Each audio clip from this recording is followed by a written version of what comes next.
जब अचानक मेहमान आ जाए और दिल चाहे कुछ ख़ास बनाने का, तो आज की रेसिपी बहुत ही ख़ास है जो जल्दी भी बन जाए और सबको पसंद भी आए। मेहमानों के लिए कुछ ख़ास मगर आसान रंगीन सेवइयाँ, वो भी गाजर के साथ बनाएंगे। बिस्मिल्लाहिर्रहमानिर्रहीम। अस्सलाम वालेकुम। मैं हूँ राबिया और वेलकम करती हूँ कुक एंड केयर में। और ये सेवइयाँ मेहमान हो या घर वाले, सबके ही दिल खुश कर देंगे। तो इसको बनाना बहुत ही आसान है, लेकिन बहुत ही डिफरेंट तरीके से हम इसको बनाएंगे। आप ये एक बार रेसिपी ट्राई करेंगे ना, तो इंशाल्लाह आपकी फेवरेट बन जाएगी। तो वीडियो को एंड तक लाजमी देखिएगा और कुक एंड केयर को सब्सक्राइब ज़रूर कर लीजिए। तो यहाँ पे मैंने एक कटोरी ली है सेवइयों की, और साथ ही मैंने एक गाजर लिया जिसे मैंने कश कर ली है। तो ये देखिए बिल्कुल इस तरीके से बारीक कश करनी है, मोटे वाली आपने नहीं करनी। तो यहाँ पे मैंने दूध को बॉईल होने के लिए रख दिया था, और इसमें हाफ़ कप हम शक्कर ऐड करेंगे और इसको मिक्स करेंगे। जब तक इसमें बॉईल ना आ जाए तब तक हमने इसको गैस के ऊपर ही रखना है दूध को। जब अच्छे से गर्म हो जाएगा, बॉईल आने लग जाएगा ना, तो फिर हम इसमें ऐड करेंगे कश की हुई गाजर।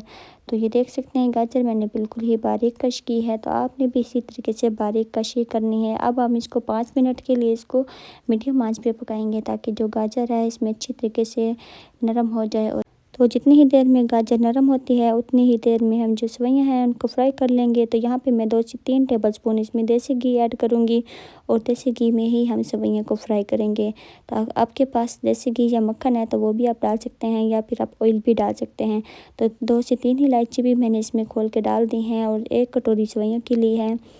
और इसी तरह चम्मच से हिलाते हुए 2 से 3 मिनट हम इसको फ्राई कर लेंगे। और बिल्कुल हमने मीडियम आंच रखनी है, हाई आंच पे नहीं पकाना। हाई आंच पे पकाएंगे तो सेवइयाँ जल जाएंगी और इनकी अच्छी सी खुशबू भी नहीं आएगी, और अच्छे से फ्राई भी नहीं होंगी। तो इलायची भी मैंने इसमें ऐड की है, तो आप इसमें इलायची ज़रूर ऐड कीजिएगा, इससे जो खुशबू हो जाएगा दोनों ही लाजवाब बनते हैं। तो 2 से 3 मिनट हो चुके हैं और उनका कलर भी हल्का सा चेंज हो चुका है। अब इसको ऐड कर देंगे बॉयल होते हुए दूध में। तो दूध देखें बिल्कुल अच्छे से बॉईल हो चुका है, और जो गाजर है वो भी नरम हो चुकी है। और सेवइयों को दूध में ऐड कर देंगे, और इसको 2 से 3 मिनट हम इसको पकाएंगे मीडियम आंच पे। उसके बाद लो आंच पे 10 मिनट के लिए इसको छोड़ देंगे, ताकि जो सेवइयाँ हैं वो भी नरम हो जाए और दूध भी अच्छे से इसमें पक जाए। तो ये देखिए बहुत ही मज़ेदार इस तरीके से बनती हैं। तो आपने इसको 10 मिनट के लिए लो आंच पे ज़रूर पकाना है, इससे जो सेवइयाँ हैं बिल्कुल नरम हो जाती हैं और ये आपस में जुड़ती भी नहीं। और हाई आंच पे पकाने से दूध जो है वो जल्दी से ड्राई हो जाता है, और सेवइयाँ थिक सी बन जाती हैं, वो टेस्टी भी नहीं लगती।